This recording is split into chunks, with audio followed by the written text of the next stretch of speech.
First State Governor Siminalayi Fubara has said that integrating Ogoni people in all the processes gets towards remediating their land to bring lasting respite to years of environmental degradation they had suffered will truly make them own the project without sabotaging them.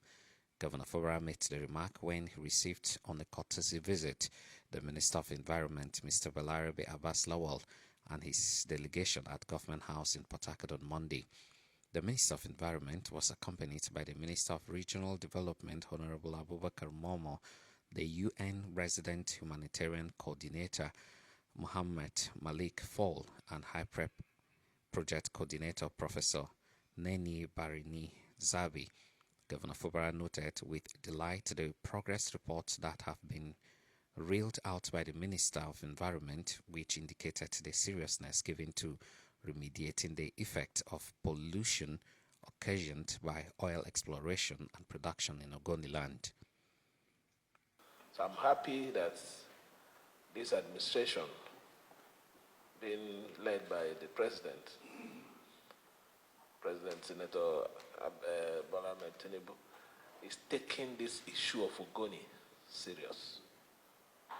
Honestly, we want to assure you here that as a government, we will do everything within our power to make sure that you succeed as the minister who is overseeing this affair now, and also for our people to have a better life within.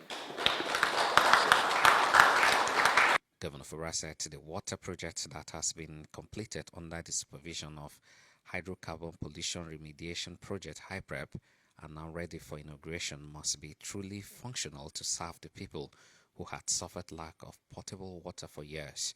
He promised, as a government, to convoke a meeting of critical stakeholders in the benefiting communities to emphasize the need for them to protect the project and never allow them to collapse either by lack of maintenance. On the issue of the water project, I'm happy that is already done and you're going to do the commissioning tomorrow. I believe that our people will take full charge and protect the project. I can assure you that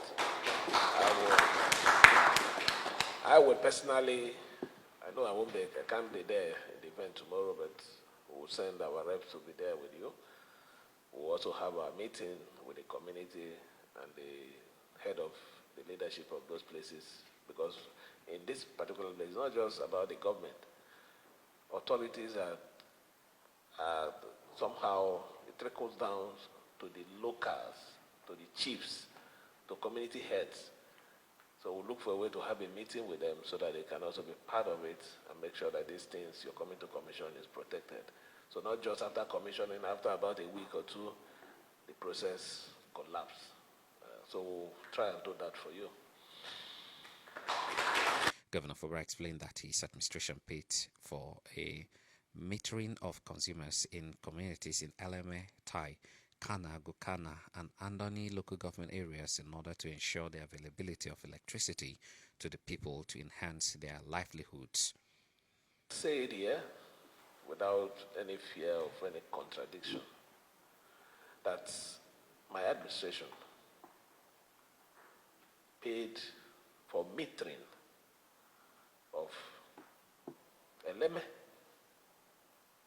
Tai, Gokana, Kana, including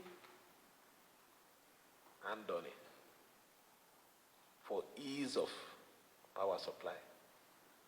So I'm happy that you're also doing something to that effect, because if we're talking about development coming into the Ogoniland, you can't develop without power. Power is the most important thing. Even the issue that we're talking about, the effective healthcare services, power is even needed, because those machines, those facilities that you want to install here, they need constant power. So power is, not having power is just like not having life in a system. So please, I will appeal that whatever it is you need to do, whatever you're doing, you go ahead with it. Where we need to come in to support you, to make sure you succeed or complement what we've already done, we will not not hesitate to support you. In his address, the Minister of Environment, Mr. Balarabe Abbas Lawal, said the delegation was in River State to inspect ongoing projects, adding that they will also be inaugurating some that had been completed, like the water project. Mr. Lawal stated that they have been confronted with confronting attitude put up by the people in accepting some projects or even owing the ongoing ones, which he added has led to series of town hall meetings and communities engagement fora to secure the people's buy-in. River State to inspect some of the projects of HYPREP and at the same time to commission some water project around the Ogoni area, sir. And I want to start. The project is going very well now, but when we met it, there were a number of problems, Your Excellency. The problem include the fact that there were a lot of issues around the acceptance of the project by the community that the project is meant for. And that's one area we've been trying to engage in community involvement, in trying to make the people believe that this project is their own. The ownership of the project is very important, Your Excellency. I've had a lot of engagement. I've had a lot of town hall meetings with the people to let them accept the fact that this project is their own project, not anyone's project. And what we have started doing, which is differently what was being done before, is that we are planning along with them. We are planning with the people rather than planning for them. So we are trying to get them as much involved in the project as much as we can do. So that's what we have been trying to do, Your Excellency.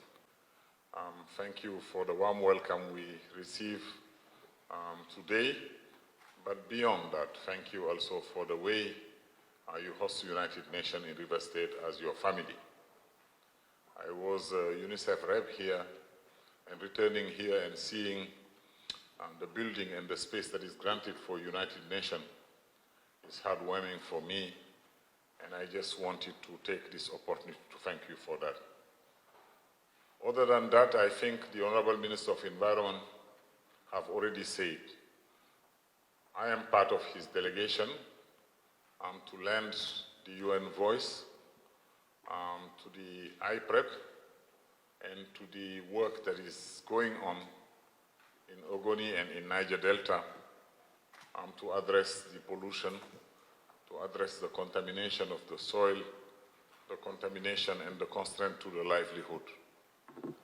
As the Honorable Minister reminded, HYPREP itself came out of a recommendation of United Nations Environment Programme, which have conducted an assessment, I think, between 2006 and 2011, and have come